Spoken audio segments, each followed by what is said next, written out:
नमस्कार श्रोताओं, आप सुन रहे हैं गीतायोग आध्यात्मिक प्रबोधन की श्रवण यात्रा। आज की इस श्रवण यात्रा में हम प्रवेश कर रहे हैं राजविद्या और राजगुह्य योग के उस दिव्य लोक में जहां भगवान श्री कृष्ण अर्जुन को जीवन का सर्वोच्च और अत्यंत गोपनीय ज्ञान प्रदान करते हैं। यह वह विद्या है जिसे स्वयं श्री कृष्ण सब विद्याओं का राजा और सब रहस्यों का राजा कहते हैं। इस अध्याय में हम जानेंगे कि क्यों यह ज्ञान केवल बुद्धि से नहीं बल्कि श्रद्धा, भक्ति और समर्पण से ही प्राप्त होता है। कैसे भगवान स्वयं सृष्टि के रचयिता, पालक और संहारक होते हुए भी कर्मों से पूर्णतः निर्लिप्त रहते हैं, और कैसे उनकी योगमाया के माध्यम से प्रकृति समस्त चराचर जगत का संचालन करती है। यह एपिसोड हमें यह समझने में सहायता करेगा कि ईश्वर सर्वत्र उपस्थित होते हुए भी साक्षी भाव में स्थित हैं और मनुष्य को इसी सत्य को जानकर संसार के नश्वर बंधनों से मुक्त होना है। आइए इस गूढ़ ज्ञान को श्रवण, मनन और आत्मचिंतन के साथ ग्रहण करें।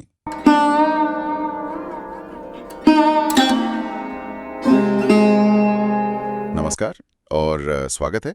आज हम एक ऐसे ज्ञान की बात कर रहे हैं जिसे राजविद्या कहा गया है, यानी सभी ज्ञान का राजा। हाँ, और सिर्फ इतना ही नहीं, इसे राजगुह्य भी कहते हैं, मतलब सबसे गहरा, सबसे गुप्त रहस्य। और दावा ये है कि इसे जानकर इंसान, मतलब जो दुनिया के दुख हैं, जो नेगेटिविटी है, उससे हमेशा के लिए आजाद हो जाता है। ये सुनने में तो किसी सुपर पावर जैसा लगता है। एक ऐसा ज्ञान जो सिर्फ आपको इन्फॉर्म ना करे बल्कि ट्रांसफॉर्म कर दे। बिल्कुल, और ये ज्ञान हमें मिल रहा है भगवत गीता से, जहां श्री कृष्ण अर्जुन को यही सुप्रीम नॉलेज, यही परम ज्ञान समझा रहे हैं। तो आज हम इन्हीं शुरुआती 10 श्लोकों की गहराई में उतरेंगे। हमारा मिशन ये समझना है कि आखिर ये परम ज्ञान है क्या, ये श्रद्धा से कैसे जुड़ा है, और वो सबसे बड़ा सवाल, ईश्वर और इस दुनिया के बनने के बीच का वो रहस्यमयी रिश्ता क्या है। तो चलिए इस पहेली को सुलझाना शुरू करते हैं। तो पहले ही श्लोक में एक बहुत ही दिलचस्प शर्त रखी गई है। हाँ। श्री कृष्ण कहते हैं कि मैं तुम्हें ये अत्यंत गुप्त ज्ञान बताने जा रहा हूं, और ये सिर्फ किताबी बातें नहीं है, इसे तुम खुद अनुभव कर सकते हो। हाँ, पर यह ज्ञान मैं तुम्हें इसलिए दे रहा हूं क्योंकि तुम अनसूयवे हो, यानी तुम्हारे अंदर कोई जलन या ईर्ष्या नहीं है। हाँ। अब ये बात मुझे थोड़ी सी अजीब लगती है। ज्ञान पाने के लिए तो लगन चाहिए, मेहनत चाहिए, यहाँ पहली शर्त ईर्ष्या का ना होना क्यों है?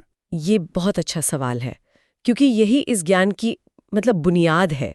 सोचिए, ईर्ष्या का भाव कब आता है? जब हम तुलना करते हैं। बिल्कुल, जब हम खुद को दूसरों से कंपेयर करते हैं, जब हमारा ध्यान सीखने से ज्यादा इस बात पर होता है कि उसे मुझसे ज्यादा क्यों मिला।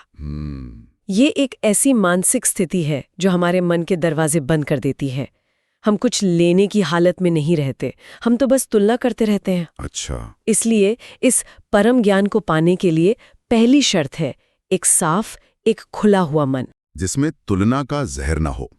तो ये एक तरह का क्वालिफिकेशन है। हाँ, कह सकते हैं। जैसे किसी कोर्स के लिए एंट्रेंस एग्जाम होता है, वैसे ही इस ज्ञान के लिए ईर्ष्या मुक्त मन जरूरी है।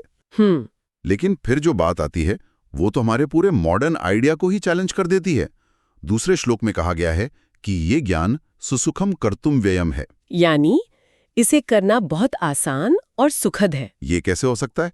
हम तो यही सीखते आए हैं कि जो चीज सबसे कीमती होती है उसे पाना सबसे मुश्किल होता है। बिल्कुल, एफर्ट इक्वल्स रिवॉर्ड वाला जो सिस्टम है, हाँ, वो यहाँ उल्टा होता दिख रहा है। आपने बिल्कुल सही नस पकड़ी है।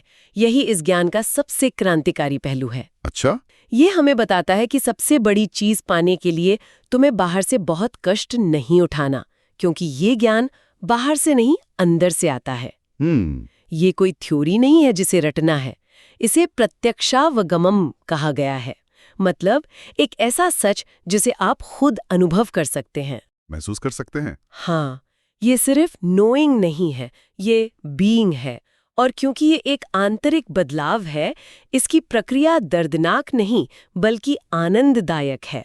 तो ये वो ज्ञान है जो हमें बोझिल नहीं बनाता बल्कि हल्का करता है। बिल्कुल, और इसका फल अविनाशी है। लेकिन अगर ये इतना आसान और शानदार है तो फिर हर कोई इसे क्यों नहीं पा लेता? जरूर कोई ना कोई पेच होगा इसमें। और वो पेच तीसरे श्लोक में सामने आता है।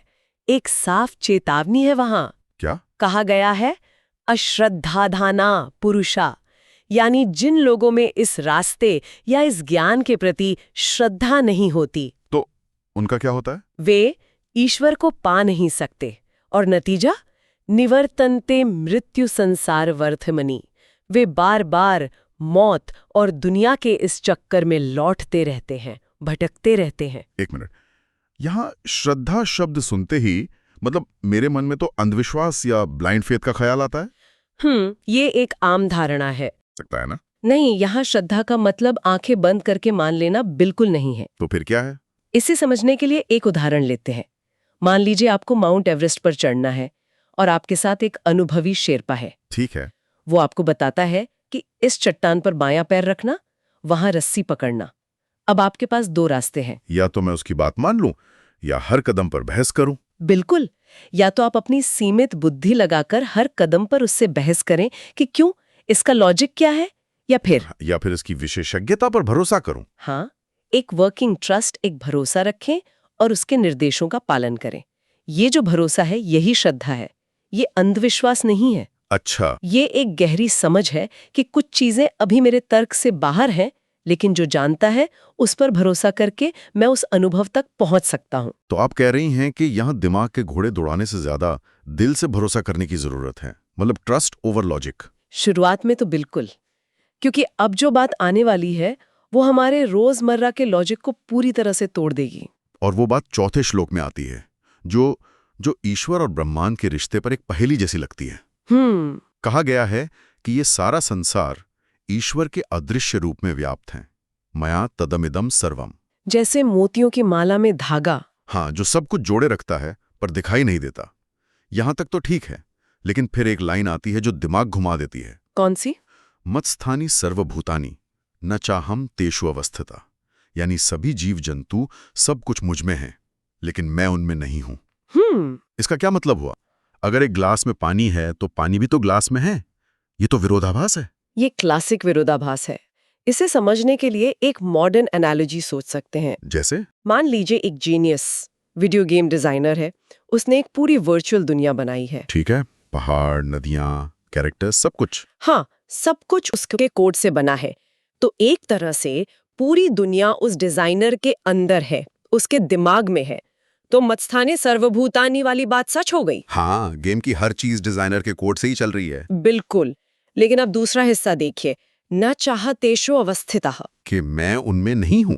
क्या वो डिजाइनर गेम के किसी एक कैरेक्टर के अंदर फंसा हुआ है? क्या वो गेम की किसी नदी में कैद है? नहीं, वो तो सबसे परे है, उसे बाहर से देख रहा है। एग्जैक्टली। यही असंगतता या डिटैचमेंट का कॉन्सेप्ट है। वो स्रोत है, लेकिन अपनी बनाई हुई चीज में फंसा नहीं है। वाह, ये कमाल का उदाहरण है। तो ये जो ईश्वर का योगमयेश्वरम है, वो यही जादू है कि वो एक ही समय पर गेम का कोड भी है और गेम का डिजाइनर भी, जो बाहर बैठा है। वो सृष्टि का आधार भी है, भूत प्रेत, और उसे बनाने वाला भी, भूत भावना। लेकिन वो खुद सृष्टि के किसी हिस्से में कैद नहीं है। न च भूतस्तो। आपने इसे बिल्कुल सही पकड़ा। ईश्वर अपनी रचना में होते हुए भी उससे परे हैं, सोर्स भी और ऑब्जर्वर भी। ये वीडियो गेम वाला कॉन्सेप्ट दिमाग में बैठ रहा है। लेकिन क्या इन श्लोकों में कोई और ज्यादा प्राकृतिक उदाहरण भी दिया गया है? हाँ, बिल्कुल। और वो उदाहरण शायद इससे भी ज्यादा शक्तिशाली है। कौन सा? छठे श्लोक में आकाश और हवा का उदाहरण है।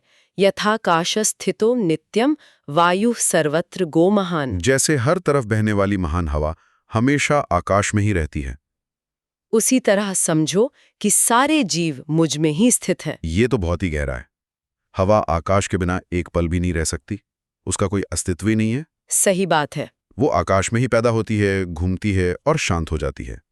लेकिन आकाश को, उसको इससे कोई फर्क नहीं पड़ता। बिल्कुल। चाहे आंधी आए, तूफान आए या शांत हवा बहे, आकाश वैसा का वैसा ही रहता है। वो बस एक स्पेस देता है, अनअफेक्टेड। एग्जैक्टली। आकाश परम अनअफेक्टेड कंटेनर है। वो हवा के नाटक का मंच है, पर खुद नाटक का हिस्सा नहीं है। यही रिश्ता ईश्वर और इस सृष्टि का है। तो ईश्वर वो असीम आकाश है, और ये पूरी सृष्टि, ये जीव, सब उस हवा की तरह हैं जो उन्हीं में मौजूद है, पर उन्हें बांध नहीं सकते। और इसी आइडिया को आगे बढ़ाते हुए 7वें और 8वें श्लोक सृष्टि और प्रलय के एक बहुत बड़े साइकिल की बात करते हैं। कल्प की बात होती है। हाँ, कल्प यानी एक बहुत लंबा ब्रह्मांडीय चक्र। कहा गया है कि कल्प के अंत में ये सारे जीव वापस ईश्वर की प्रकृति में विलीन हो जाते हैं। जैसे हवा शांत होकर आकाश में समा जाती है। बिल्कुल। और फिर नए कल्प की शुरुआत में ईश्वर उन्हें फिर से रच देते हैं।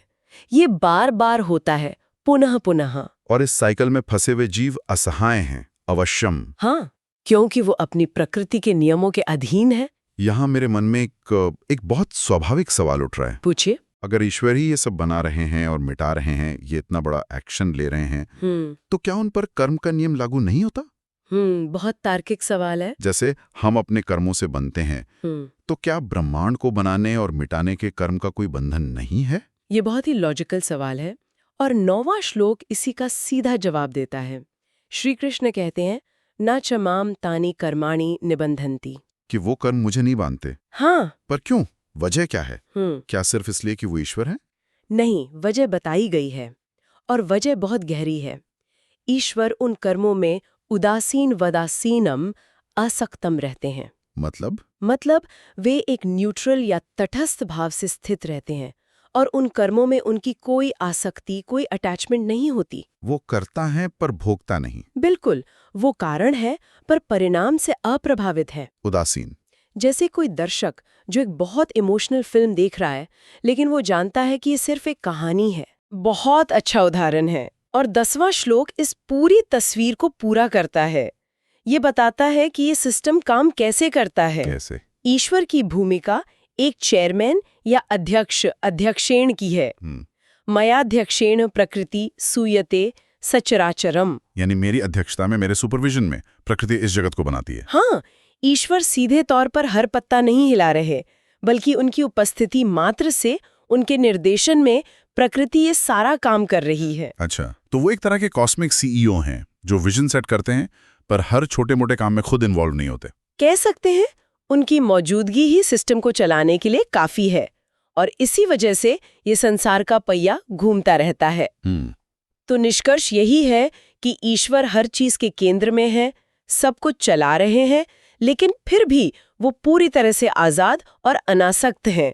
तो आज की इस बातचीत को अगर मैं समेटूं, तो हमने एक बड़ी दिलचस्प यात्रा की है। हाँ। हमने राजविद्या के बारे में जाना, जो कोई रटने वाली जानकारी नहीं बल्कि खुद अनुभव करने वाला परम ज्ञान है। और हमने देखा कि इसे पाने का रास्ता मुश्किल नहीं बल्कि सुखद है। हाँ, लेकिन इसकी चाबी है श्रद्धा, एक गहरा भरोसा, न कि अंधविश्वास। और फिर हमने ईश्वर और सृष्टि के उस सबसे बड़े रहस्य को समझने की कोशिश की कि वो अपनी बनाई हुई दुनिया में हर जगह मौजूद होकर भी उससे कैसे अलग हैं।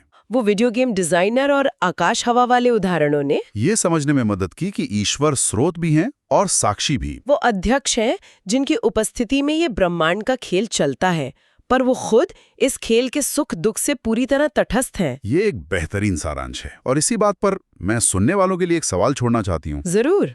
इन श्लोकों में हमने बार बार ईश्वर को सृष्टि के सभी कामों से अनासक्त, असक्तम और तटस्थ, उदासीनवत पाया। ब्रह्मांड का निर्माता, इस पूरे खेल का रचयिता, खुद अपने सबसे बड़े कर्मों और उनके परिणामों से पूरी तरह डिटैच्ड है।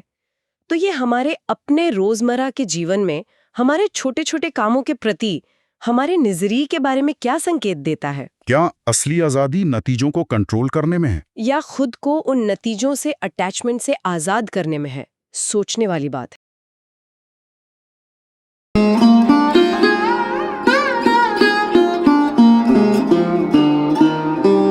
आज की इस चर्चा में हमने जाना कि राजविद्या और राजगुह्य योग केवल दार्शनिक विचार नहीं हैं, बल्कि जीवन को देखने और जीने की एक दिव्य दृष्टि हैं। श्री कृष्ण यह स्पष्ट करते हैं कि ईश्वर सृष्टि के कण-कण में व्याप्त होते हुए भी कर्मों से असंग रहते हैं और यही साक्षी भाव साधक के लिए मुक्ति का द्वार खोलता है। जब मनुष्य संसार की नश्वरता को समझकर श्रद्धा और भक्ति के साथ परमात्मा में आश्रय लेता है, तब वही ज्ञान उसे मोक्ष की ओर ले जाता है। यह यात्रा बाहरी नहीं बल्कि अंतर्मुखी है, जहां अहंकार गलता है और समर्पण जन्म लेता है। यदि यह श्रवण यात्रा आपको भीतर तक स्पर्श कर रही है, तो इस पॉडकास्ट को फॉलो करें, और इसे उन लोगों तक पहुंचाएं जो जीवन के गूढ़ प्रश्नों के उत्तर खोज रहे हैं। अगले एपिसोड में हम गीता के इन्हीं रहस्यों को जीवन की व्यावहारिक भूमि पर उतारने का प्रयास करेंगे। तब तक के लिए श्रद्धा बनाए रखें, भक्ति में स्थिर रहें और सत्य की खोज जारी रखें। ओम शांति।